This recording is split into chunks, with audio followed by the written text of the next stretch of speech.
Olá, pessoal. Aqui é a professora Tamires.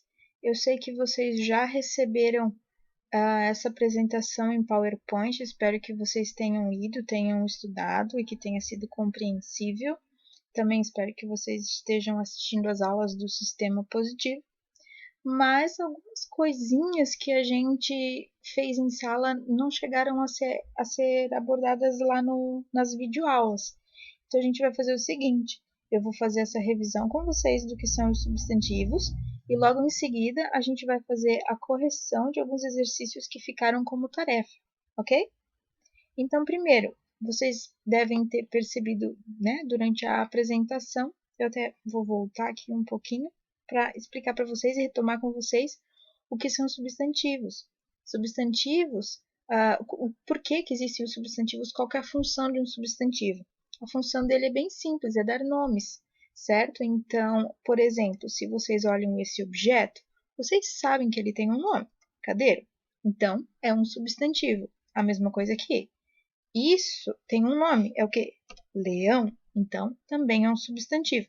A mesma coisa com Espanha, maçã, menina ou Laura. Mas os substantivos, eles têm várias categorias. Então, a gente vai classificar esses substantivos. Vocês vão pensar que as categorias são as caixinhas. E dentro dessas caixinhas, a gente vai colocando palavras, que são os substantivos. O substantivo primitivo e o derivado, eles estão juntos aqui nessa apresentação porque um vai ajudar o outro. O substantivo primitivo ele não deriva de nenhuma palavra, ele não surge a partir de nenhuma palavra. Mas o derivado sim, ele vem de outra palavra. Por exemplo aqui, chuva, chuvisco. A gente criou chuvisco usando o radical, ou seja, a parte principal da palavra chuva, e acrescentando esse finalzinho aqui. Então, a gente usou chuva para criar chuvisco. Mesma coisa com folha e folhagem, livro, livraria, dente e dentista. Todas essas letrinhas que estão com a letra em negrito, elas são os radicais, as partes principais de cada palavra e que vai ajudar a formar outra. Continuando então. Nós também temos os substantivos simples e composto. O simples, formado por uma palavra, amor, árvore, chuveiro, roupa e tantas outras que a gente conhece. O composto, formado por dois ou mais radicais, duas ou mais palavras. Por exemplo, arco-íris. A gente tinha a palavra arco, a palavra íris, juntamos esses dois substantivos e temos um substantivo composto. Gira e sol, cor, rosa, e água ardente, certo? Então, aqui, substantivo simples e substantivo composto. Aqui nós temos outros dois exemplos, o substantivo comum e o próprio. O substantivo comum, eles são escritos com a inicial minúscula, eles designam seres da mesma espécie. E são diferentes dos substantivos próprios, porque os substantivos próprios, eles vão começar, a primeira letra, ela vai ter que ser maiúscula, porque ele vai designar um ser específico, um país específico, um estado específico. Tentei botar aqui de um jeito que vocês fossem entender. Por exemplo, eu tenho cidade, poderia ser qualquer cidade, ou Florianópolis, que é uma cidade específica. Por isso que cidade começou com letra minúscula, Florianópolis, letra maiúscula. Mesma coisa. Estado, pode ser qualquer estado. Rio de Janeiro é um estado específico. País, qualquer país. Nova Zelândia, país específico. Aluno, qualquer aluno. Eduardo, aluno específico. Planeta, qualquer planeta. Vênus, planeta específico. Também temos o substantivo coletivo. O que é um substantivo coletivo? São palavras, e essas palavras vão designar, vão indicar um grupo de pessoas, animais ou coisas. Por exemplo, se eu falo biblioteca, eu sei que é um grupo, um conjunto de livros. Assembleia, um grupo de pessoas. Vara, um grupo de porcos. Cardume, um grupo de peixes. E buquê, um grupo de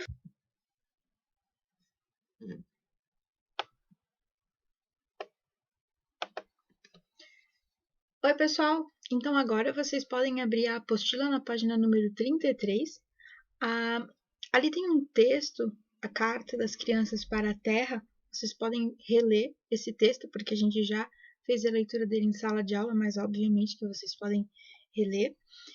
Então, agora a gente vai começar a corrigir, ok? Algumas questões a gente já chegou a corrigir em sala de aula, mas mesmo assim eu vou fazer a retomada com vocês para que o resto não fique muito superficial, muito perdido. Então, a gente vai fazer desde o começo. Número 15. As crianças nomeiam 2 lugares onde devem assumir os seus deveres. Se vocês prestarem bem atenção ao texto, vocês vão perceber que esses lugares são a casa e a escola. Letra B. Onde mais as crianças devem assumir os seus deveres? Aqui, vocês teriam que dar 2 opções de lugares, certo? Provavelmente vocês deram várias e várias opções de lugares porque existem muitas. Eu coloquei aqui alguns exemplos, como o cinema, um curso de idiomas, se você frequenta também a igreja ou o culto e tudo mais, ok? Continuando. Número 16. Releia este trecho. Meninas e meninos podem gostar das mesmas brincadeiras, jogos e músicas sem sofrerem preconceito por isso. Letra A. De acordo com a carta, meninos e meninas podem gostar das mesmas atividades. Que atividades são exemplificadas na carta? Se vocês olharem bem para o texto, prestarem bem atenção, vocês podem observar que brincadeiras, jogos e músicas são as atividades mencionadas lá dentro do texto. Letra B. Dê o nome de outra atividade que pode agradar a meninos e meninas. Aqui também é uma questão de opinião, então vocês poderiam ter escrito diversas atividades. Eu coloquei 3 exemplos, como por exemplo filmes. Um menino pode gostar, por exemplo, do filme dos Vingadores e uma menina também. Eu, por exemplo, adoro. Passeios.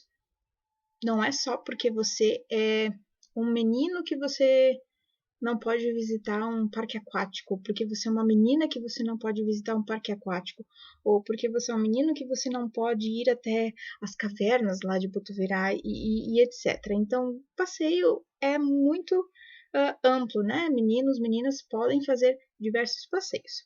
E dança também é algo que agrada muitos meninos e muitas meninas. Letra C. O trecho apresenta o nome da opinião desfavorável formulada por alguém sem conhecimento dos fatos ou reflexão. Essa palavrinha se chama preconceito. Quando uma pessoa ela não tem conhecimento sobre algo e ela se acha no direito de querer falar sobre aquilo. Mas se você não tem conhecimento sobre algo, você deveria pesquisar sobre aquilo e não ficar falando coisas que podem chegar a ofender outra pessoa, certo? Continuando. Número 17. Releia o início do trecho. Do texto. Carta das Crianças para a Terra. Somos crianças brasileiras. Queremos ajudar. Alô, planeta Terra. A vida pode melhorar. Letra A. Qual dessas palavras nomeia um lugar de maneira geral, ou seja, não está especificando nada? Quando a gente pega essas palavrinhas, a gente olha para todo esse trechinho aqui, a gente pode ver que tem 2 palavras que estão representando lugares: planeta e Terra. Se você pensa em planeta, não pode ter vários planetas? Pode ter Vênus, pode ter Terra, pode ter Saturno, Urano, muitos e muitos e muitos planetas. Então, essa palavra aqui representa um lugar e não está especificando. Letra B. Qual palavra nomeia um lugar de forma específica? Se eu falo para vocês Terra, vocês sabem que é aquele planeta que é um globo com geralmente ele é bem azul para representar a água e tem o verdinho para representar as florestas e tudo mais. Então, Terra. Letra C. O que há de diferente na grafia, ou seja, na escrita dessas palavras dentro do texto? Planeta está iniciando com letra minúscula. Olha só, aqui. Nessa partezinha aqui, a Pro colocou em letra maiúscula porque começou a resposta, começou a frase, tá? Mas dentro do texto, letra minúscula. Terra, maiúscula. Então, aqui, Terra. Ó, vocês podem observar, essa palavra não está começando a frase, mas mesmo assim, ela vai receber letra maiúscula no começo, porque ela está sendo específica. Número 18. Releia a conclusão do texto. Mudar o mundo é tipo fazer um gol. É trabalho de um time. Para ficarmos juntos, nós precisamos respeitar as outras pessoas e as emoções delas, boas ou ruins. Por isso, é importante saber perdoar e não guardar rancor. Letra A. No trecho. Mudar o mundo é tipo fazer um gol. É trabalho de um time. As crianças comparam duas ações. Uma delas, mudar o mundo. Outra, fazer um gol. O que é em comum entre essas ações? O que tem em comum então, galera? A questão aqui em si, pensem em um jogo de futebol. Se uma pessoa está jogando contra outras, sei lá, 10 pessoas, ela não vai conseguir fazer um gol, porque ela tem que passar por 10 jogadores sozinha, e isso é uma coisa muito difícil, né? Mas se tem 10 pessoas jogando contra 10 pessoas, e um desses times, né, ele trabalha muito bem em equipe, é muito mais fácil para um jogador chegar lá na frente e fazer um gol. Porque a pessoa que está no final vai passar para quem está no meio até que a bola chegue lá na frente. Então vai ser bem mais fácil fazer um gol desse jeito do que sozinho. E mudar o mundo é a mesma coisa. Se uma pessoa, por exemplo, se a Roberta, ela apaga a luz do quarto quando ela sai, ela não deixa a torneira correndo enquanto escova os dentes, é algo bom? Com certeza. Mas se a Roberta faz isso e o resto do mundo não faz, a Roberta não vai conseguir salvar o mundo sozinha. Então, todo mundo precisa fazer sua parte. É essa aqui a comparação que tem entre as duas ações, ok? Letra B. Time é um substantivo coletivo. Isso significa que ele dá nome a um grupo de seres. Sabendo disso, responda. Porque, para o autor, mudar o mundo é um trabalho de time. O que essa expressão quer dizer? A intenção aqui desse autor foi falar para gente que uma ação individual ela não tem o mesmo impacto do que uma ação realizada por uma comunidade inteira, certo? Uma pessoa fazer algo bom, com certeza vai ter um impacto positivo, mesmo que seja mínimo. Mas se todo mundo pegar junto, se todo mundo conseguir fazer a sua parte e a comunidade inteira conseguir isso como um grupo, como uma equipe, vai ser bem mais fácil de atingir algum resultado.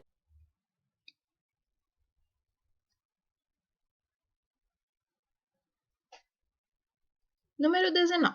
Substantivo é uma classe de palavra variável em gênero e número, ou seja, o gênero vai ser feminino ou masculino, certo?